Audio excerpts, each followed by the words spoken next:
Ay, labas tayo ngayon. At nandito yung ating CEO. Hi, ate! Welcome. Welcome, Kom. Yung pioneer ng WFG. Ayan. Ng pioneer ng WFG ng Michigan. Mga milyonaryo yan. Mga milyonaryo. We try. Ay, hindi ka na, Kwan? Akala ko magle-lecture ka. Ay, ay. Hindi pa napakain eh. May bilo-bilo dyan. Yan, nagprepare sa atin ng presentation niya. Yan.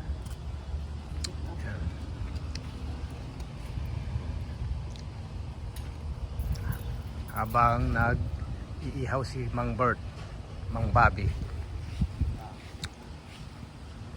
Hello mga kaya Ilocanwan dito. Kada WFG kamo. Kasi WFG ang topic dito. Hello mga tiga WFG na mga kasama namin here in Michigan. How are you? WSP. Yan, Narito nag-iihaw siya na. We are tenga here. ng baboy. Mukhang wala tayong talong ngayon ah. Oo nga eh. Mm. Lipatan tayo tarong tayo. Laging nakadikit ang talong dyan eh. Bakit wala ngayon? Nga. Yan si Anita. Nandun pa sa Mayer. Huhod. Yung mga ano ng Mayer. Mayer pa. Uy. Ay. Yung sa laundry naman to. Si April. Hi! Basta po. Okay lang. Long time no- Ano ngayon lang ulit tayo na Hi. kita. Mag-vlog kata ko. Ano yan kuya? Tenga ng baboy. Kala ko kanina po siya. Kumakain ka ba nito? Kumakain ka ba sa atin? Yan si Ate Josephine, si April. April Boy Rehino. Siya yung mayordoma sa dyan, sa laundry ng Royal.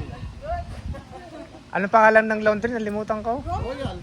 Royalty. Royalty Laundry. Royalty Laundry.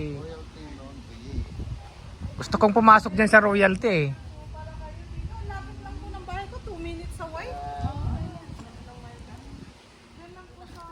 Ay, tama-tama doon sa Pagkalagpas mo po ng mga bahay na yan. Tapos after ng bridge. Mga Michigander. after the bridge. Yeah. Oo.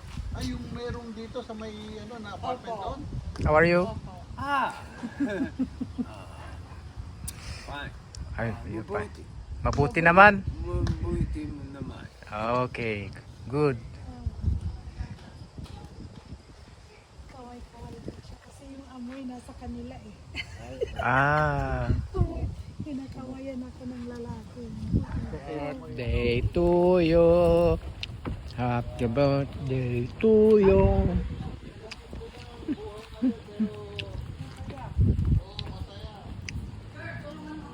Happy birthday, happy birthday. Happy birthday to you. Ayan. Birthday!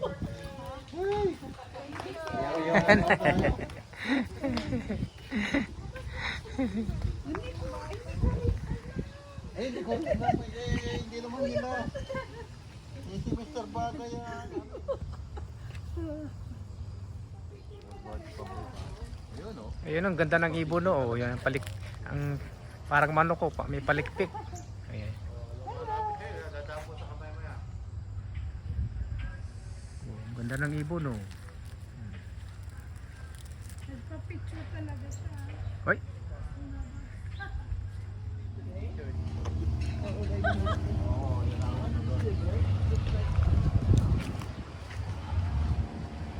Ano yung nakasulat doon?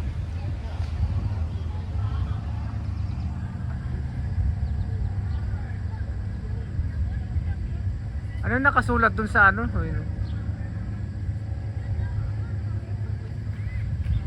Baliktad kasi eh.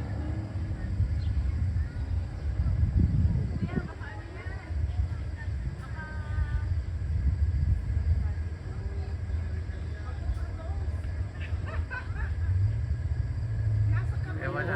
Mag-alala. Kailangan uminom na Coke kayo yan, ng Coke. ng mga Oh, yeah, magbo-birthday si baby.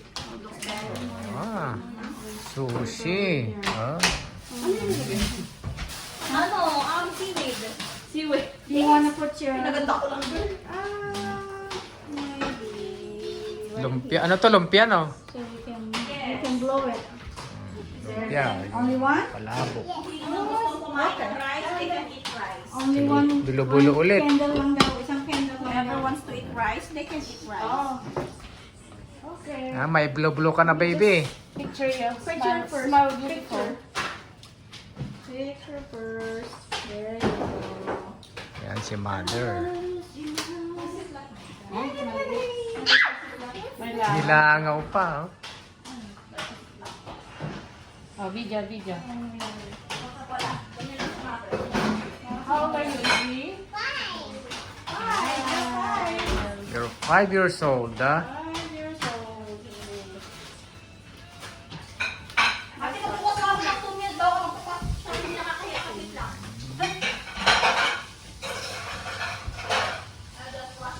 Thank you. Did you say thank you to Tita Eva? Give hug and kiss. Give hug and kiss to all of them. Because they're making your birthday. Daming cake, ah. Daming handa ni Izzy. Dami niyang handa, baby. Hindi namin pwedeng pagsabay-sabay. You want me to go Pero get it? hindi raw siya available. So, Ate Ruby, naman pinapunta mo sila Leia kasi hindi siya.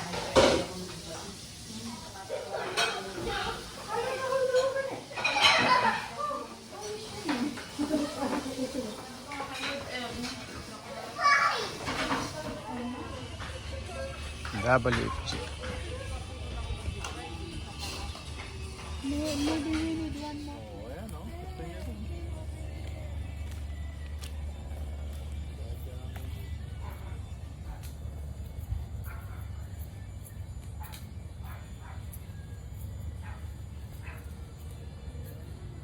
Camera shy siya, oh. Nagtatago. Tuk tuk tuk tuk.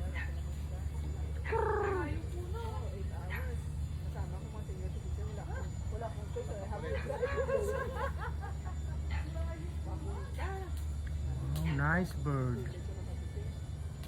Ilang palikpik, oh.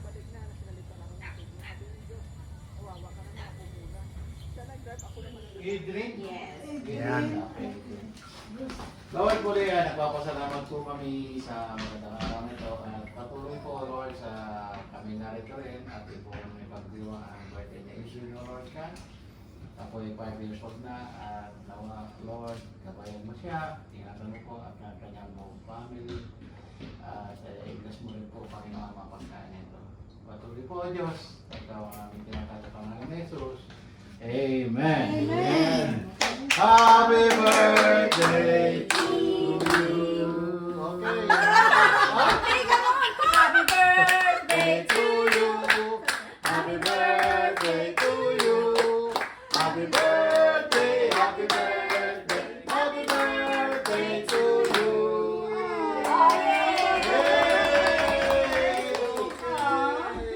Let's eat. What you gonna see? Kain ako. Oh, okay, dyan yung plato. Dyan yung mga plato nila. Sige, ate. Ano na? I know you're gonna eat your cake. But Malamang Wala man lang tayo picture kay Itri. malamang ano to tinalo mo yung gumagawa ng ano, susi doon sa maya. Ina na. Kaya na doon yung susi sa maya. Malamang tatalunan mo yung gumagawa ng susi doon sa maya. Pwede na nating ano. Hindi mo na maging kompetensya. Sarap.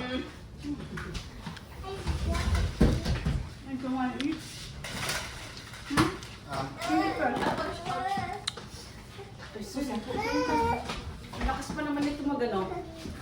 Dito ko lang mineral water. Bahala na dyan. Kapis ni Ruby. Mamaya palabas niya, alas 10. Labas na. Yes, mother. Nakakuha. First today. Nurse. Nurse? Hindi. Caregiver. Caregiver lang. Sa home instead. Oh. Bali akong pinaka Ito ang boss namin. boss nila. Paramdam ka naman, diyan ka lang pala eh. 2 minutes away lang yung bahay ko dito, te. Oh, tapos ano, parang may ibang mukhang anong Pilipino. Taga-rescue.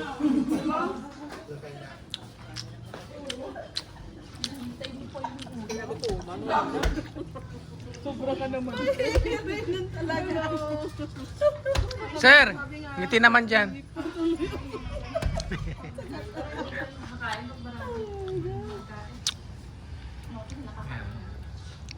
Kaya so, pag nakita mo yung katatak mo ka sa gabi. Oh, Mr. Bagay, nahindahan natin yung ano, may presentation tayo na WFG para ano, extra income ba?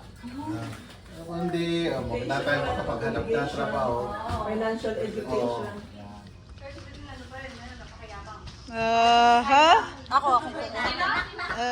mga yayamanin, nandito na ngayon. Kaya dapat maturuan na. Lalo na pag umulan, mahal. May ma-apply na natin sila, bro.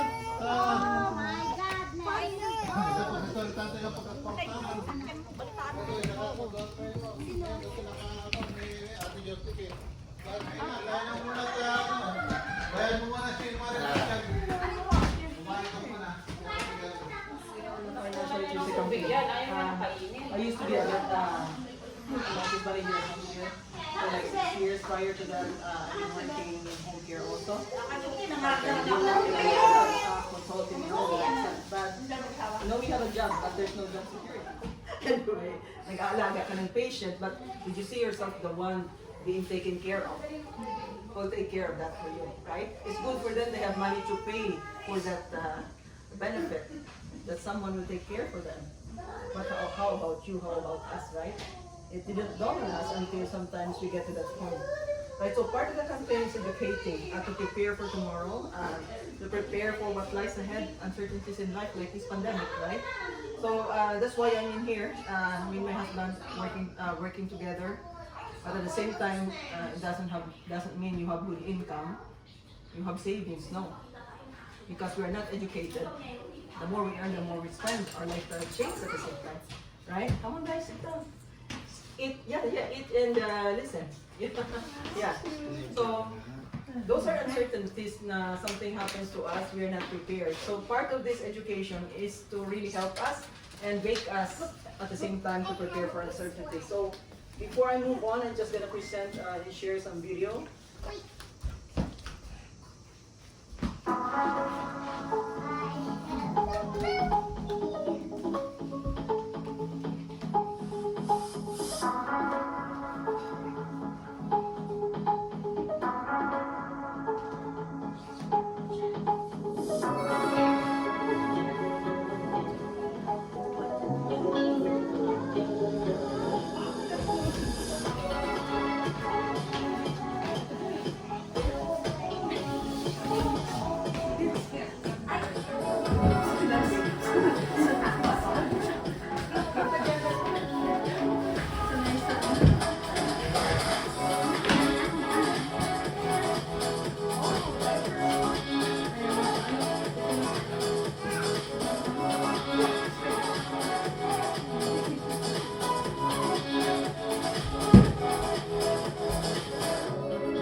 See, these are diverse group of people coming from different ethnicities, different professional background, but the opportunity is for everyone. So let me just 1 second. Hindi kasi bro sabi.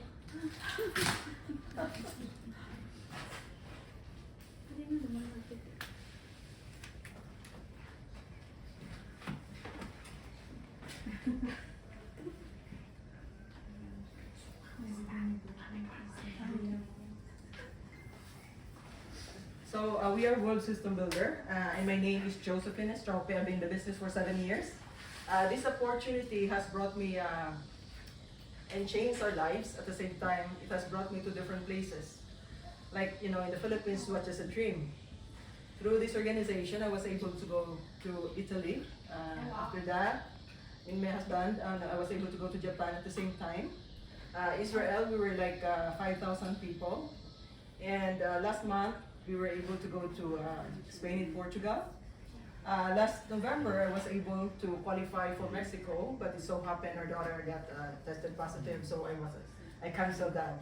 This October, I'm supposed to go to Egypt at the same time, but my passport expired in December, so I wasn't able to book. Yeah, that's the holdback there. But what I love the most is how the education changed us, right? I've mentioned earlier, we are earning good, but the thing is we are not into saving. We are into spending. We find ways where to spend money. Sometimes we have bonus and all that. Where do we spend? Travel here, travel there, right? Investing on things we thought is an investment, but it's not. Like in the year 2010, we went to Mexico. Prior, I wasn't here. We invested, we thought timeshare is an investment. So when we were there, we ended up like putting up, I withdraw from my savings, $6,000 from the credit card. On top of that, I'm paying that $450 a month for the last 4 years, right? Then I lost my job. That's the uncertainty that happened. Who would have thought, right? So when that happened, it's really hit us because why? When your income changes, your lifestyle changes. So we want to make up people to prepare for tomorrow that, we have no security, right? So this campaign will change. So we are building a new industry. Why? We want to transition from the old industry, trying to educate people, because in the old industry, you get products but without understanding, right? Even you sign up, if you have benefits for 401k, 403b in the job, you don't understand it and didn't even educate you about that, right? Am I right or wrong? Right? You know that you signed up, but you don't understand it. The same thing with me. I signed up, that was in one of the home care. They don't even match, that was my money that I put in there. So when I joined here, I tried to call them back so I can move it. The thing is, the company was shut down. I lost it. So the challenges ahead, what are we facing? This itself, when you go to a place, you need a GPS, right? Because you don't know the place. But when it comes to our personal finance, do we know that? This signifies our financial GPS. What does this indicate, right? This is, we call the X-curve concept. The blue one is your responsibility, the white one is your wealth. In here, majority of people get out of school with a huge student loan, right? They are indebted. Even President Obama, he was just able to pay off his student loan just before he stepped down as a president. Can you imagine how long has he been paying that? And we have both couple doctors in New Jersey. Each of them has $400,000 student loan. So you start a life with $800,000 student loan. Now you need our daughter graduated, she got $20,000. And hardly a year is already all spent out, right? So it doesn't even last. So part of that is, that's why we need to educate people to have a better understanding and have a better preparation for tomorrow. So, but at the same time, you need to build your wealth. So majority of people work from 25 to 65 and retire in the next 20 years. 65 to 85, but a lot of people are living beyond that right now. So how will you live through your retirement years? If right now you're earning $5,000 a month, that's $60,000 a year. If you want to live $5,000 a month at your retirement, where are you at? So that's 60,000 times 20 years. That's at least 1.2 million. So where are we at 1.2 million if we want to live that $5,000 a month? Right? So we want to educate people to prepare for that ahead of time. And we don't realize our money is just going to the interest of our debt. And 62% of Americans carry credit card and 37% already max out their credit card. Imagine 27% don't pay their bills on time. So are we part of the statistics, right? We ask ourselves. So it's ironic. We came here for a greener pasture, but look at us. It's ironic that we live in one of the wealthiest countries in the world, yet many people have money problems, right? So we are into this culture also in the era of spending. Back home, we content to spend whatever we have, right? So now our goal is to educate people to get out of debt. So can you imagine, here in the US, You can hardly see the purple, right? But that's where only quite a few are wealthy. The majority, there's a huge income gap, right? The majority don't have much wealth, right? So at the same time, how do the rich grow, continue to rich, and the poor are even getting poorer at the same time, right? So it's because it's poor decision making, and it all adds up, right? So this example, according to the Credit Suisse survey, in the US is about 22 million number of millionaires. But how much is the population? Is 324 million. And share of global millionaires is only 39.1%. Based on adult population is only 8.8%. So there's a huge gap there, a huge income gap, right? It's only quite a few. So the millionaire next door, who are those, right? Many of them are not celebrities or fancy people or receive an inheritance. What's happening, right? They are just normal or average people who build up their financial future with knowledge, planning, and consistent practice over a long period of time. So we can plan it if we learn it, yeah? So if we have that knowledge, we need to do it consistently at the same time. So what do the rich know that the poor doesn't know? Is there a secret, right? So the poor are getting poorer because basically bad habits and poor decision making. Because we lack that education, right? We are so impulsive. Buying things we want is not the need, right? So first, they don't budget, just spend. Sometimes we don't realize we spend more than what we have, right? And at the same time, they don't have financial goals for retirement. They will just tell you, oh, I have Social Security. But can you rely on Social Security? How much are you getting? The average is $1,200, right? So if you're earning, example, $5,000 a month, where will you get the rest? So also college education for kids. You need to plan ahead. You have to. We were there on your boat before, right? So start early while they are young, right? Don't wait for until they are there already. So healthcare. Some people will tell you, oh, I have Medicare. But Medicare doesn't cover everything. Part A is covered only 80%, and Part B, you need to buy it, right? So they also have expensive tastes. Some people want Louis Vuitton. We look for branded, right? But is that really a need? Basically, it's the one, right? So they are living with credit cards, debts and liabilities, and a large portion of their income are going to the interest of their debts. So that's happening. We don't realize where did our money go, right? In the interest of our debt. So they don't prepare for emergencies, just like pandemic happened, COVID. 1 week later, you hear on the news, they don't have money to buy food, to buy medicine, right? To pay for their rent, right?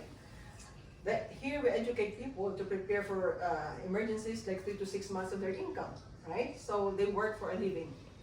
This is what happened. A lot of people lose their job. A lot of people left their job during COVID, right? So they don't have income anymore. So, that's what happening because people are so scared. So they also don't have good knowledge and are often not interested when it comes to financial matters. Talking about finances is like a discrete matter. You don't want to talk about it, but it's an everyday thing that's happening and affecting our lives, right? So time for a change, right? Are you willing to make a change? What I love about here, because we strongly believe in financial education. So the future is not in the hands of your employer, your union, or your government. It is neither in the hands of your bank or your broker. You are in control of your future. So the future is in your hands.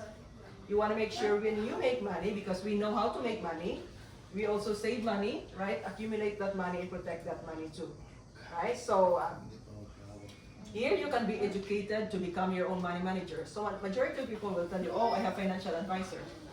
But your financial advisor can guarantee you're not going to lose money. Here we want you to learn so you know how to manage your own money. You know how to protect your own money. You know how to grow your money. Why? Knowing less can cost you more. You need to understand how money works and make money work for you. We know how to work hard, but we know this. How do we make money work for us? Right? Here we show you the way that you can make money work for you. At the same time, right, building a strong financial foundation, right? Where do you start?